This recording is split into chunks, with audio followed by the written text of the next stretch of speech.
Hey, this is John Foreman. I'm here with Herb Simmons. Today, we're going to talk about restoring a safe climate. It's actually possible.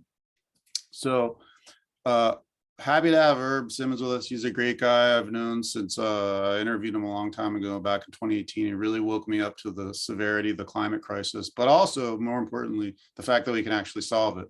So, Herb, as in addition to being a climate activist here in Montgomery County, he is pivotal to helping pass the 27 Montgomery County Climate Emergency Bill, when he was involved with the Climate Mobilization Group. And however, due to our disappointment, unfortunately, the county really hasn't lived up to this promise very much with actual tangible effort. And you've actually called for its repeal, I remember you saying. Do you stand by that? Yeah, yes, I had sort of forgotten about that, John. But yeah, I mean, essentially, it was saying either get real or get serious, or just take it off the books. So at least you keep your integrity and say, look, we're not serious about this, and we don't want to mislead the public. Yeah, I'm disappointed too, because it's a great resolution, but it's not being backed by action, and it's actually being used as a shield for elected officials to claim that they're actually doing something when they're not. Exactly. Highly disappointing. You've done a lot of work internationally, collaborating with thought leaders on how to actually solve the climate crisis, and your climate crisis. You're going to go into that, and you've also authored a book, "The Climate Vocabulary of the Future."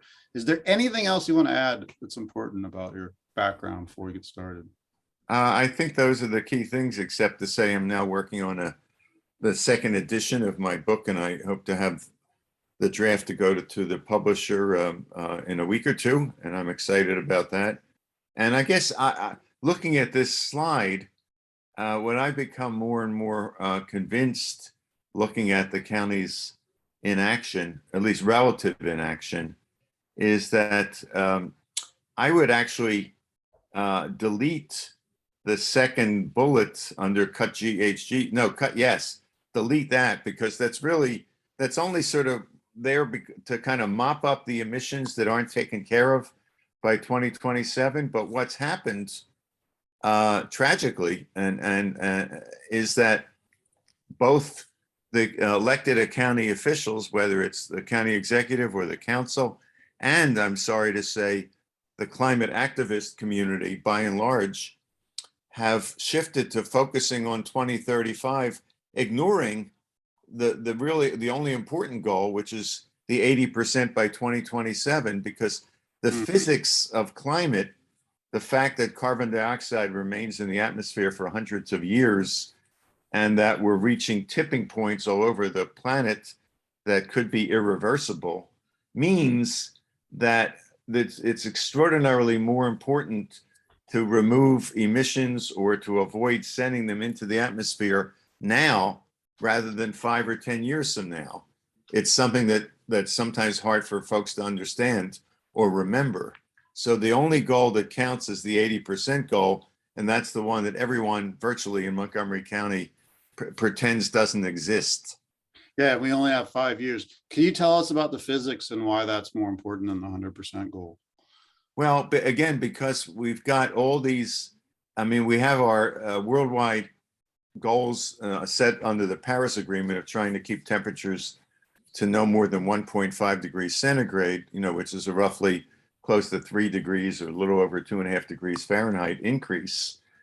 But basically, we've done nothing both before 2015 when that goal was set or since to achieve that. And so basically, our so-called carbon budget, the amount of carbon that we can still burn to meet that goal, is only maybe 10 years worth or so. So to set a goal that's 13 years away is really almost worthless in terms of meeting the immediate goal. And even that goal is extraordinarily inadequate. 1.5 still will mean, in other words, if there are world celebrations, if and when we meet that goal, that will be in a climate regime that will probably be 5 to 10 times worse than we're experiencing today. That's how bleak the situation is. And the last thing I'll say on that, John, is that there are what are called tipping points, which, just like a a ball that rolls down a hill, or a car that, is on the edge of falling off the cliff or so.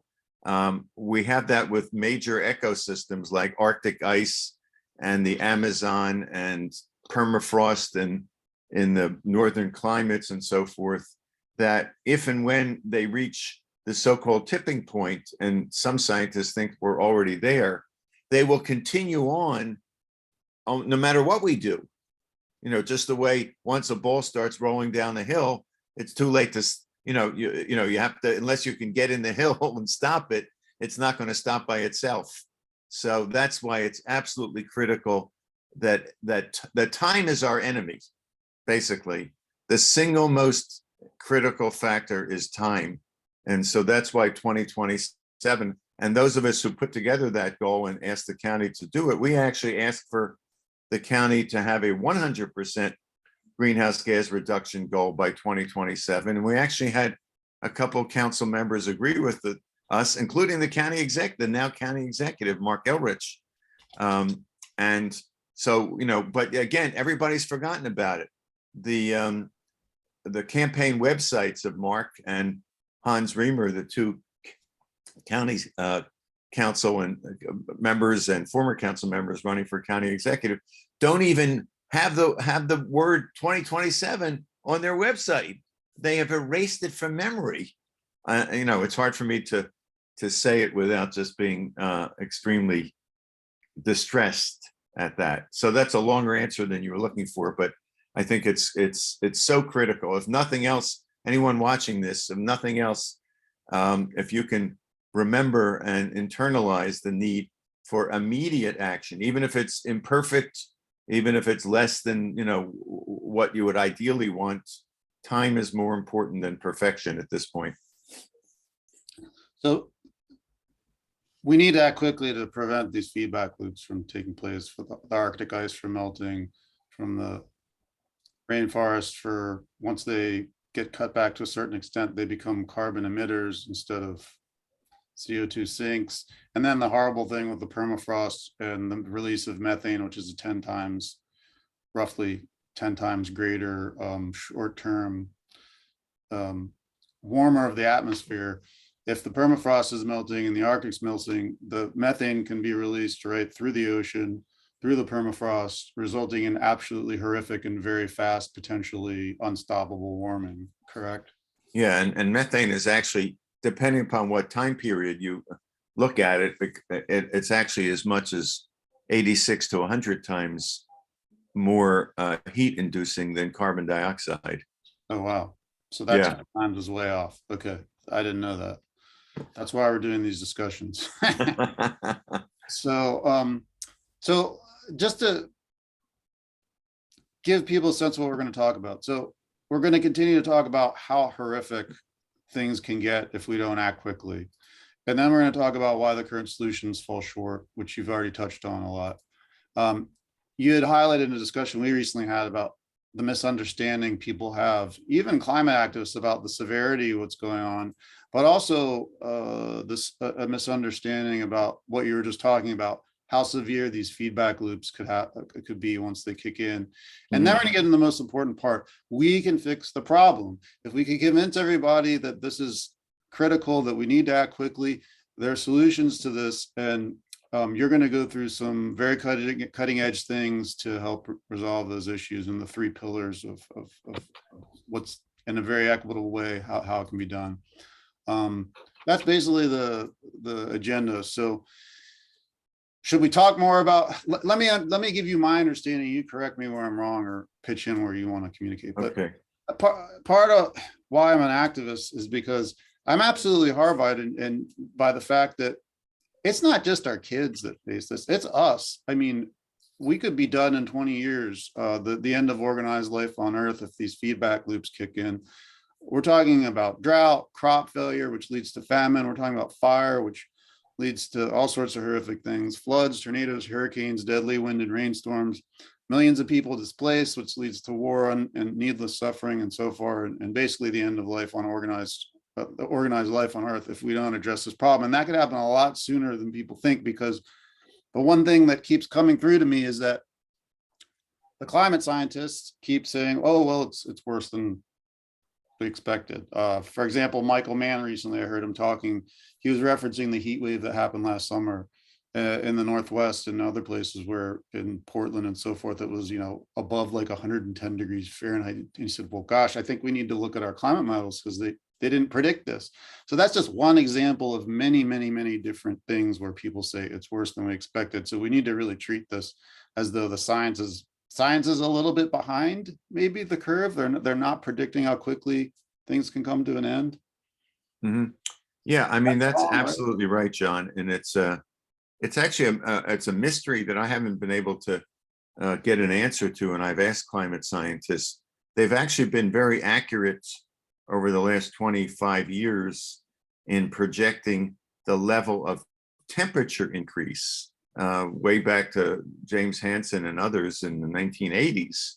They've done an admirable job, but they've been abysmally wrong in, I won't necessarily say systematically, but in underestimating impacts of all sorts, whether it's ice melt or extreme temperature as opposed to average temperature increases, or how fast the soils are turning from absorbing carbon dioxide, which they naturally do, to emitting it, as the heat increases and microbes change their metabolism and all sorts of complicated things.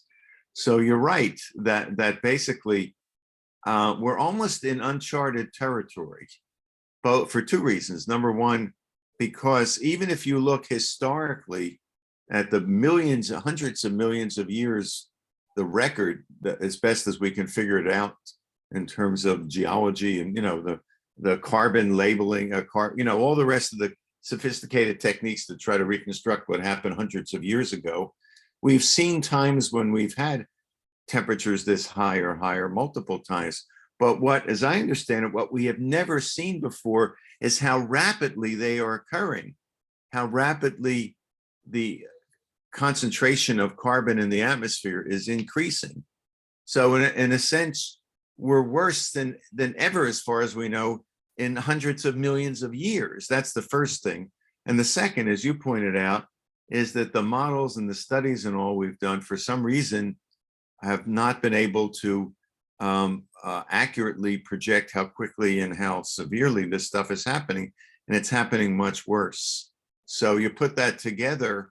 And then the third piece, which is something I think we all have an opinion on, is how these physical disruptions that are occurring interact with our social systems, with our economics, with our politics. And we're beginning to see some of that with the instability we're experiencing in 2022 between wars and pandemics that are at least partially caused by or connected to climate change, and severe droughts and so forth. And what that will mean in terms of our collective ability and willingness to take the measures to deal with climate change. Because almost every climate model, in terms of, if we just invest X billions of dollars, we can have our vehicles all electric in 20 years or something like that. What they don't look at, they assume this like perfect world, where there aren't labor union strikes and, power blackouts for weeks and supply chain shortages that will dominate the future. And so you put all that together, nobody can predict how that mix will play out. But I think it's 100% likely that mix will play out in a way that will make our future much grimmer than the models and the forecasts have predicted. Okay, let's go. So the current solutions are falling short, obviously, from what you've been saying. Is it worth mentioning? Well, here's some of what I understand. The IPCC, I mean, they've been doing some good science and some good work here, but it's really a compromise. One thing that strikes me about the IPCC, for those that don't know, is the International Panel on Climate Change. And it's a body that's anointed by the UN to basically, I think all the scientists are essentially volunteers, but to find out what are the effects of climate change and how can we mitigate the problems and try to address this. From what I understand, they've released a new report. I'm not totally up to date on, but the one that was released several years ago, basically saying we've got like 10 to 12 years to really dig into the solution. But even what they were saying as a solution, even if it was implemented 100%, had a 2/3 chance of succeeding or something like that, which is kind of odd to present a solution that's only a 66% probability of success. So, which strikes me as odd. Anyway, so basically what we're saying is it's not just the kids that are threatened, right? It's us too. I mean, at least I feel threatened. That's part of why I'm an activist for selfish reasons. I don't want in 20 years to, suffer through a world that's going through famine, drought, ridiculous weather catastrophes, and I don't want to be there around for that. I certainly don't. It's not just people in the rhetoric say, well, we got to do this for the next generation or the kids of today, like they're going to suffer the most. And you can make that point, but really it's threatening people now. People are dying now from it, and it's bound to get a lot more worse in the short term. Anyway, I'll stop talking. Tell us a bit more about what I said that may be right or wrong, or what solutions are falling short here.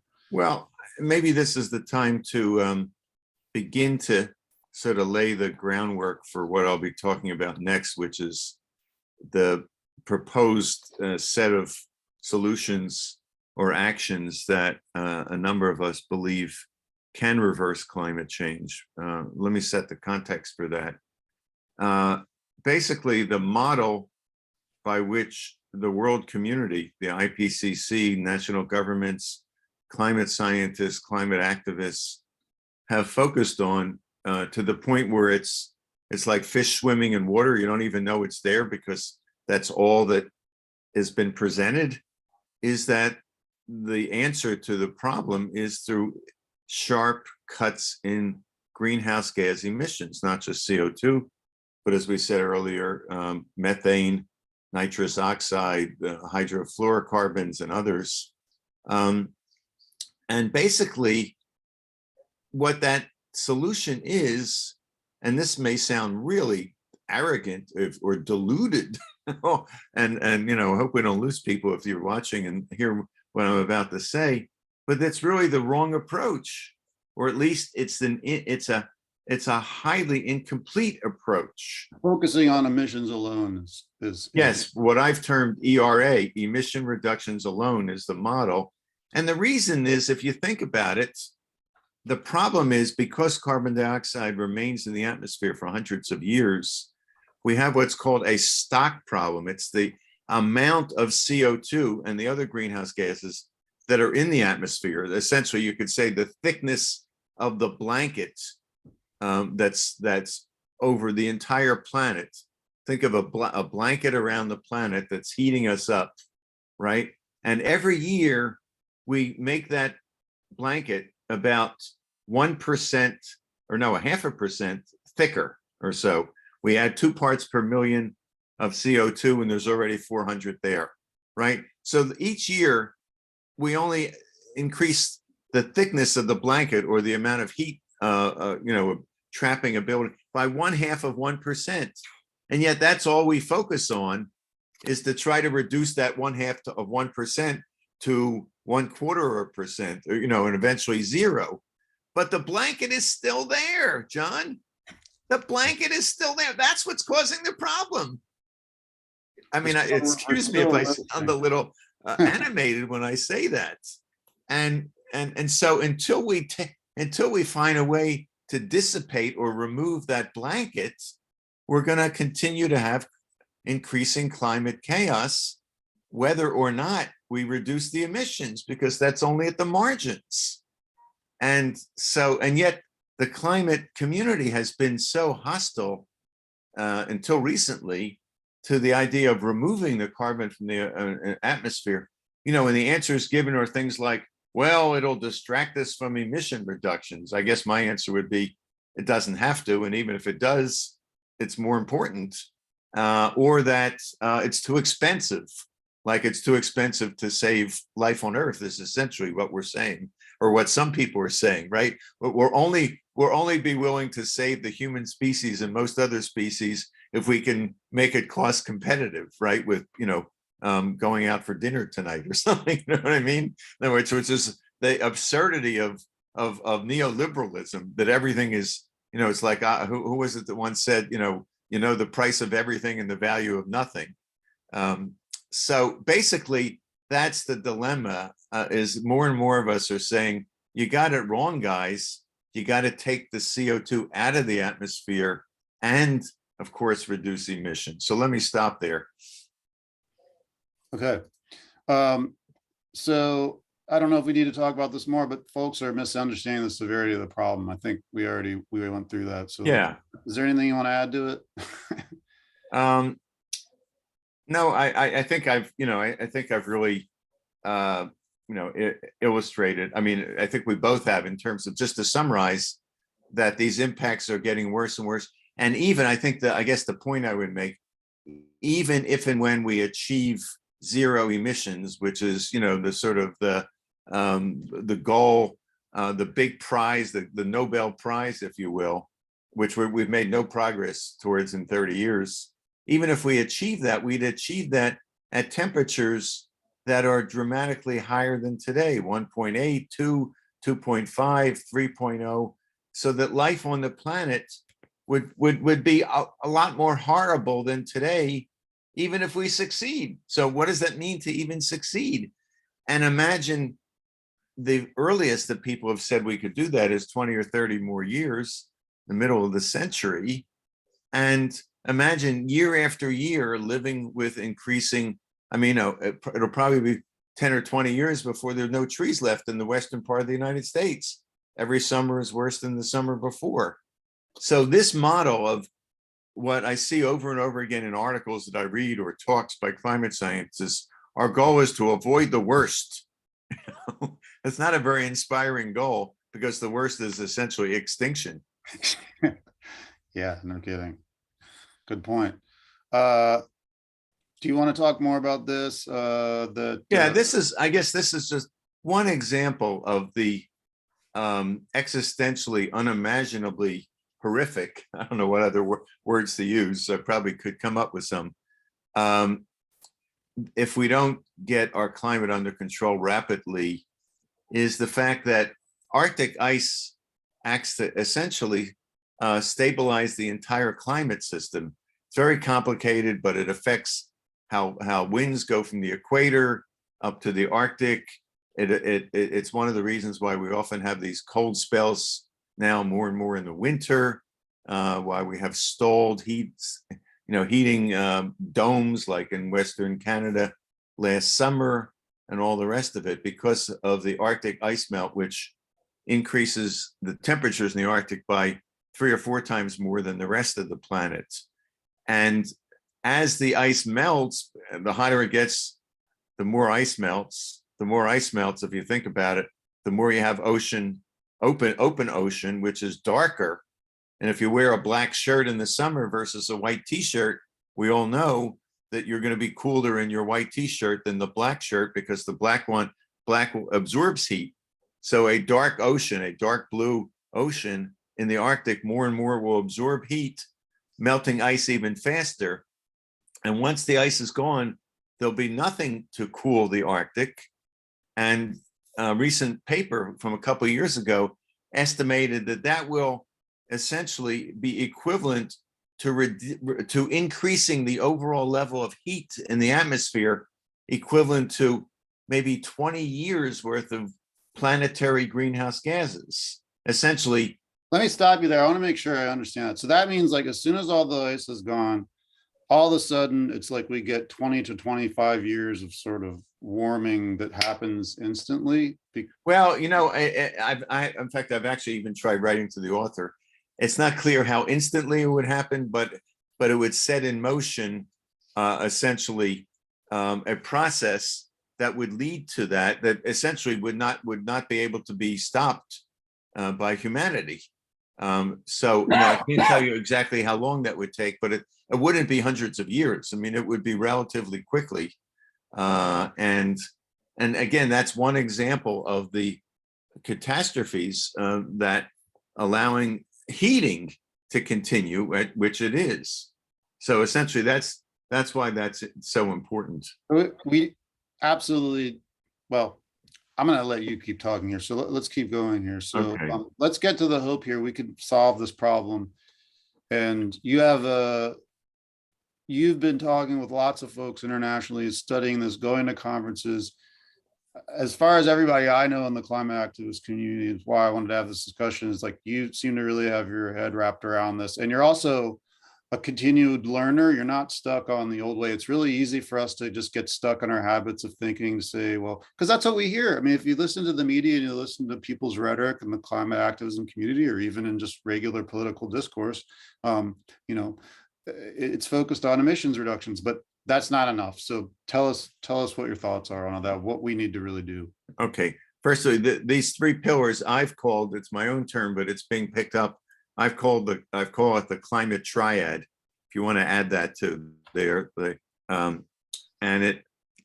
before I forget, let me also say that the group that I helped co-found that's working on this, and it produced a letter last year signed by scientists and climate experts from 10 different countries, and we created a website. It's still very preliminary. We need some resources to help us, but I would encourage folks to take a look at it. If you could put it on there, it's healthyclimateaction.org. Perfect. And that really will tell you a lot more about what we're talking about. But okay, John, so just previous to this, I discussed the importance of carbon dioxide removal as a key pillar. So essentially, of the triad, or the three pillars, the first, but not necessarily the most important, is emission reductions. We're not saying it's unimportant. You don't want to add to the problem, right? The second, and again, this is not necessarily an order of importance because they all need to work together, is the carbon dioxide removal. And it also may be possible. That's what I put here as greenhouse gas removal. Yeah, I was just about to say, it's actually, there may be greenhouse gas other than carbon dioxide that can be removed, like methane. The science is still out on that. So, if maybe the accurate way to put it would be GHG/CO2 removal. At the very least, removing carbon dioxide, and we may be able to remove methane as well. So that's the second leg. And that's, well, before I get into that in a little bit more detail, the most urgent, and again, it's not to suggest that the other two aren't absolutely essential, but the most urgent in terms of time, which is the key constraint, is what some have called geoengineering, which has been used in a very pejorative or negative way. There's lots of other terms for it. I've come up with my own term that our group is now using, called direct climate cooling. It's also been known as solar radiation management. You might see it as that. You might see it as climate engineering, and other terms. I don't want to list 10 different terms, but there's a whole lot of terms for it. But the basic idea is to, let me step back a bit. If we reduce emissions, or even if we take CO2 out of the atmosphere, we're sort of indirectly cooling the planet, because by taking out by reducing the thickness of the blankets, we're allowing more heat to escape, right? But it's still sort of indirect. We're working on the blanket, not on the heat directly, if you know what I mean. So direct climate cooling is saying, what can we do to actually stop the heating rays from either coming into the earth, or let's get them to leave the earth faster. Let's reflect them away from the earth the way that ice does or clouds do. So that's the third and critical piece. And that's the piece that, quite honestly, John, is little known. And amongst many climate activists who have looked at it, there's I'll use the word extreme, almost hysterical. And I know a lot of people don't like that word because of its origins, but this extreme aversion and dislike and distrust of this set of techniques that could directly cool the planet. And I won't take the time to go into why that's the case, though I'd be happy to. But basically, that's the three. And what we're advocating is that the world community, through one of the council and the parties' annual meetings, like the one in Glasgow, the COP meetings, or through generally the UN, or through the wealthy countries, the G20, whatever forum is appropriate, needs to come together and come up with a plan to basically support, encourage, and make happen an appropriate combination of these three things together. And the bottom line, if you're saying, well, what does that mean? We think that that could actually lead to a reduction in temperature increases. In other words, right now in the climate world, the holy grail is to limit the increase to 50% more than what we have now. In other words, that it's only going to be 50% worse, which actually means probably 500% worse in impacts by 1.5, 2.0.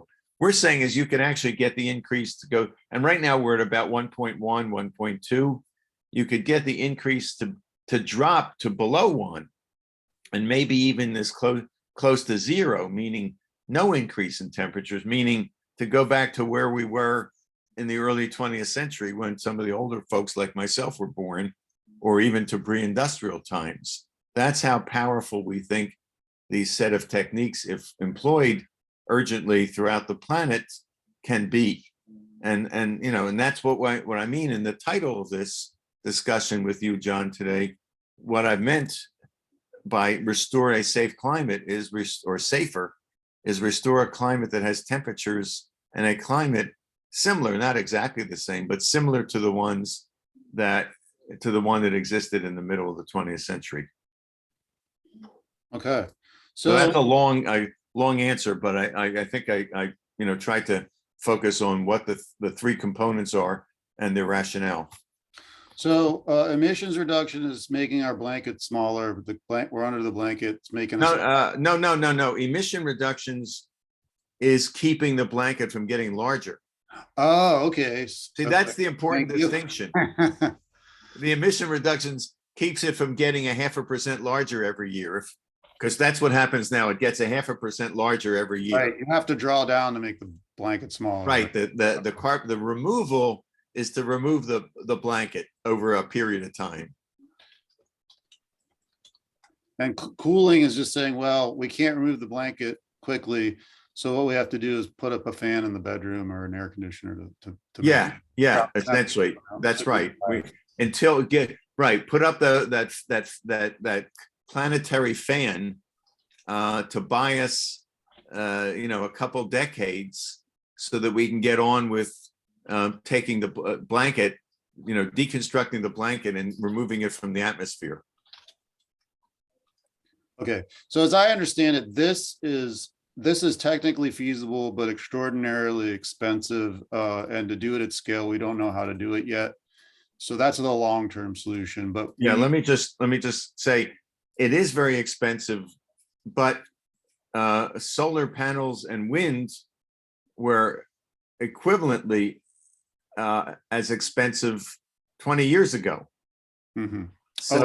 So in other words, they're expensive because governments haven't said this is what we have to do and unleash, their own research and private research to build, in other words, the more you build of anything, whether it's a smartphone or a television, et cetera, other things, when the early days of a new technology, you learn how to do it better, faster, and cheaper. So yes, right now it's quote unquote expensive, but again, even at this level expense, the question is expensive compared to what? Yeah. I mean, what's preserving the human species cost? How much would people say? One of the things I often say is we didn't decide whether to enter World War II because somebody said to FDR, it's really expensive to build those bombers. So I would suggest we wait 3 years until it's cheaper and then we enter World War II. It's like, get the material, get the manpower, get the expertise, and build the damn things. We'll worry about expense later. And gets back full circle to the whole point of a climate emergency. That's how you act in an emergency. Right. And what this county is doing, they're doing much more than they probably would have done if they didn't declare the emergency, but they're not acting like it's an emergency. And that's night and day difference. Yeah. We really need our leaders to speak up and say, this is really an emergency, and we're going to treat it like it's an emergency, like World War II. Exactly. Emergency action across society, period. Right. And it doesn't, the thing is, it doesn't have to last for 5 centuries. I mean, if we did it in I call it in my book, A Climate Vocabulary of the Future, I call it the one generation challenge, or a one generation challenge, that we need about a generation, about 20 years, 25 years, which, granted is 5 times as long as World War II lasted, but it's not much longer than we were in Afghanistan, right? In other words, in one generation, acting on an emergency basis, we could turn, at least, we may not be able to restore fully a safe climate, but we'd be well on the way to doing so, and our climate would be more benign than it otherwise would be, and maybe even more benign than it is today. On that note, let's take a pause, and we'll be back in a few moments. Okay, so we're back from our break. What we're going to do for the rest of the discussion is I'm going to ask you a quick question about the priorities, and then we're going to go into how this is done equitably and why it's an equitable solution. And then in the next discussion, we're going to discuss actual direct climate cooling and other tangible measures that can be taken to achieve the goals here, and then get into maybe hopefully some more specific policy solutions at the global, federal, state, and local level. So I just want to make sure I understand this properly.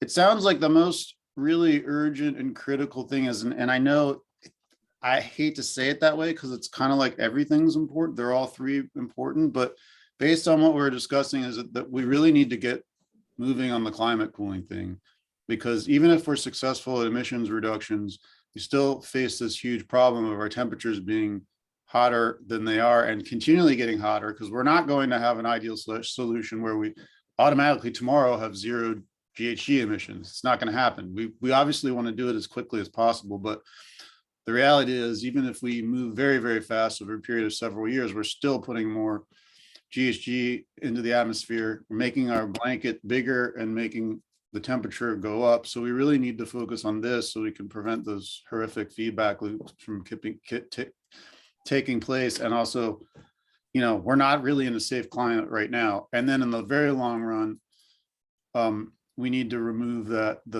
CO2 that's already been put in the atmosphere and is continually going to go into the atmosphere until we get to zero emissions, so that we, don't have to constantly keep cooling the planet all the time.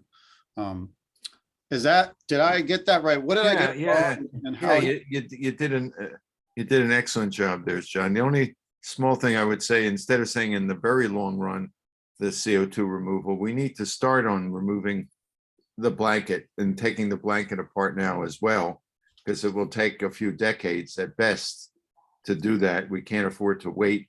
The IPCC basically says, don't start working on the blanket until the second half of the 21st century. And we're saying, no, you need to start on that now. We don't have the luxury of delaying anything. Okay, great. How is this 3-pronged attack, the climate triad, how is it done? Well, first, how is it done equitably?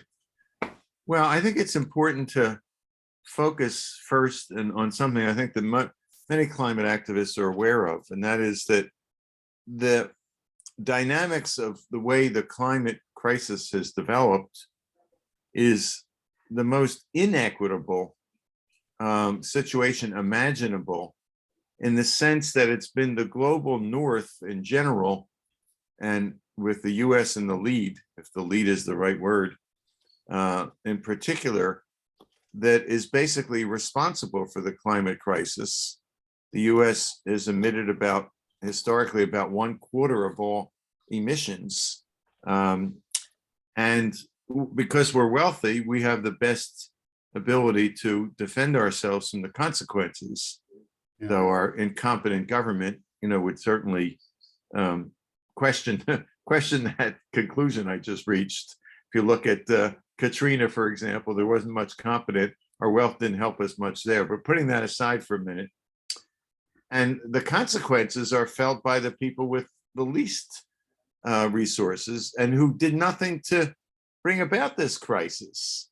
The poor in Africa and Asia, the Latin America, the global South.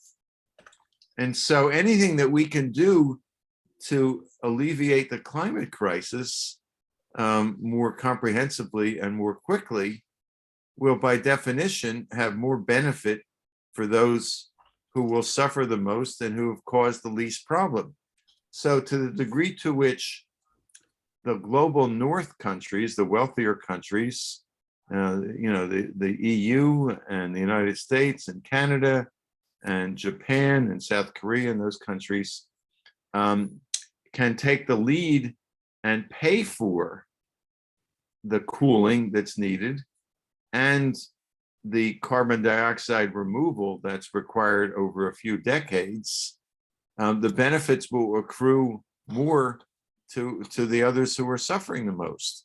So it's a remarkably equitable solution, particularly, and this is an important part, if the control of these approaches remains with the public, and there is not farmed out to the private sector, for profit, but essentially the same public, the way defense is a public good.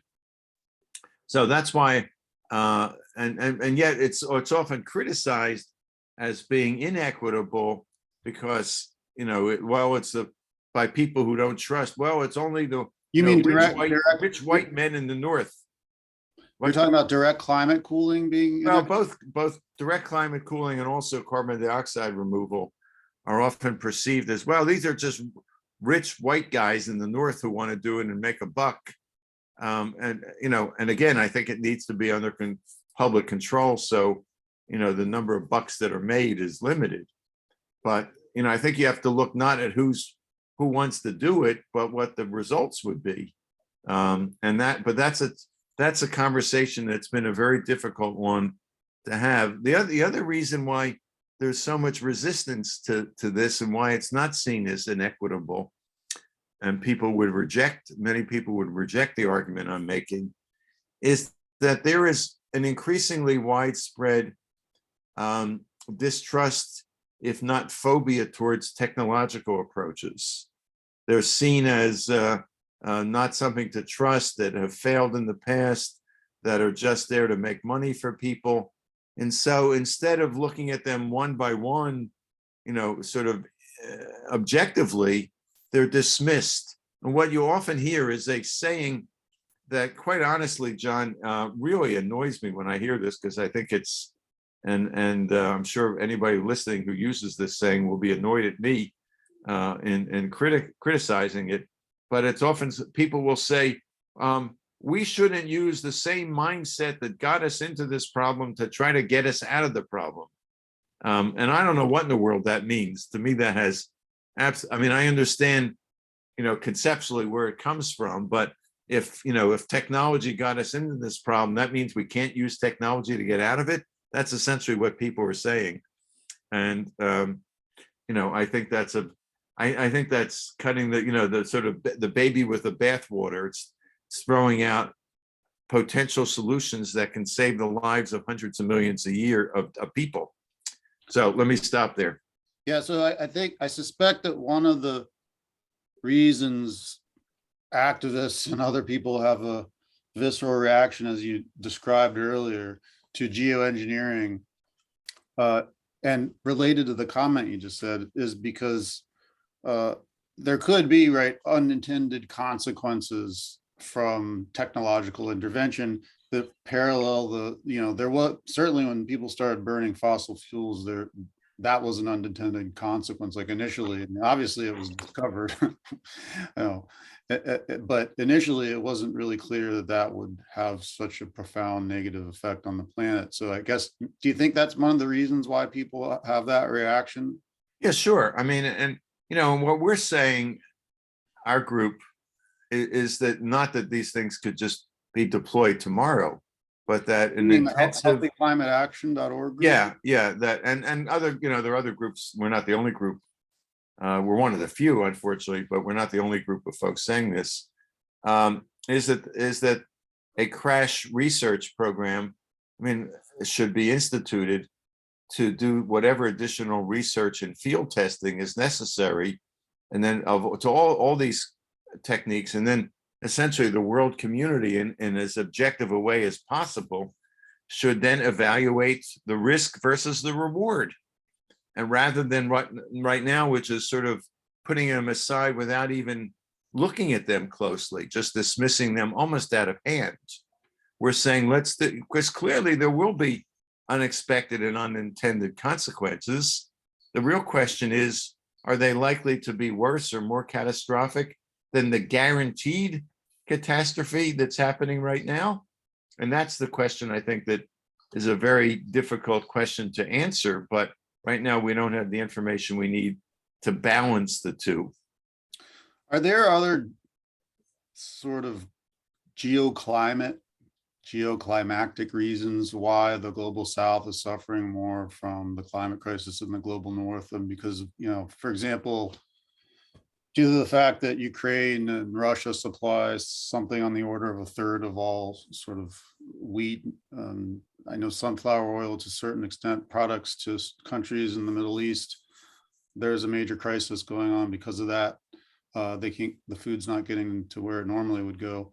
Is part of that because the Middle East and certain countries in the global south are importing a lot of stuff? Are there geoclimactic reasons why the global south is suffering, not just because the global south is less wealthy? Well, I mean, that's a very complicated question. It's a very important one. I think you'd have to look at the particular commodity or product, because, for example, there are countries like Argentina, I believe, that produces lots of grain, in the global south. And so again, each and every product has a different distribution, and a different set of winners and losers. So, again, it's hard to generalize that. But the general point is that these are countries that don't have the income. If we have to pay $3 for bread instead of $2 in the United States, most everybody, not everybody, but most everybody can afford it. But that's not that's why you had the Arab Spring, and it started in Tunisia in 2008 or thereabouts, because the price of bread had risen, and somebody set themselves on fire. It's just because the price of grain is so central to the literal survival of billions of people who are on the knife edge of poverty. Okay, so let's wrap up this part. We're going to have part 2 of the discussion. We're going to get into direct climate cooling. What's the approach? What's the technology? How can it be done? And also, very importantly, what do we need to do in the U.S. and the global, federal, state, and Maryland laws? We'll talk a little bit about how we can have legislation and policies that encourage the solutions that you have been discussing. Anything else you want to add before we wrap this part of the discussion up? No, I think I've yapped too much already, but so look forward to part 2. And I meant to say, this was you and I back in one of the climate protests. Yes. Shadowy figures by definition there. Very shadowy figures. All right. Thanks, everybody. I appreciate your time and sharing all your expertise. You spent quite a lot of time and emotional energy trying to really save the world. So appreciate it. And we will resume part 2 shortly and post that as a second video. Great. All right. So I only have about, I